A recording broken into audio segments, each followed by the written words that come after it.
C'est bien un exercice qui nous conduit à trouver un équilibre. Alors l'équilibre, c'est le juste milieu, et par rapport à ce juste milieu, il y a des appréciations qui sont forcément parfois opposées et complètement paradoxales.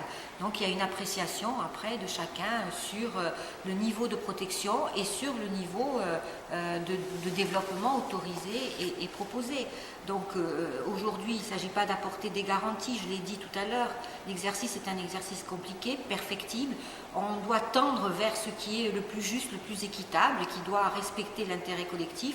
Il me semble que c'est aujourd'hui le gage que nous avons donné.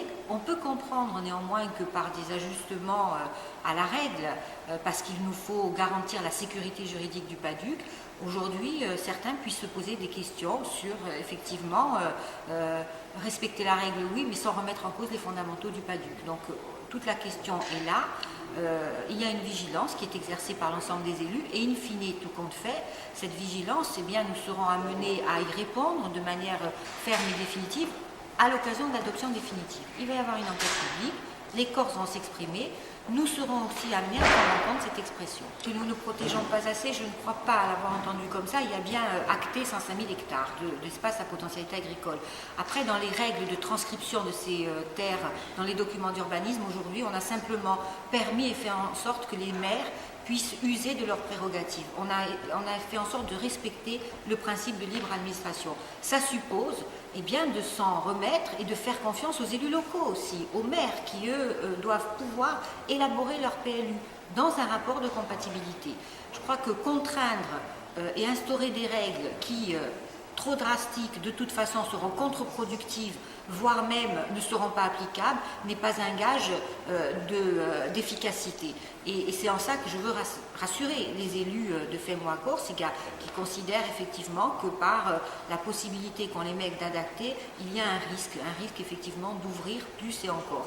Ce n'est pas un risque honnêtement à ce stade-là. Nous avons voulu à Fémois-Corsica marquer un certain nombre de réserves et de craintes quant au document qui a été voté aujourd'hui, au regard du débat et de la délibération du mois d'octobre dernier, ainsi que du fait que nous entrons désormais dans un cycle nouveau qui va être celui de l'enquête publique. Donc nous ne voudrions pas que par glissement successif, ce document qui était fondamental et même fondateur à certains égards se voit édulcoré, diminué dans sa portée politique, notamment sur la question déterminante des espaces agricoles et sur un certain nombre d'autres points qui, à Fémois-Corsica, nous tiennent particulièrement à cœur. On peut craindre effectivement non pas des pressions au sens de la coercition ou de la contrainte, mais un certain nombre de remontées du terrain qui toutes convergent pour, encore une fois, amoindrir la portée générale du document.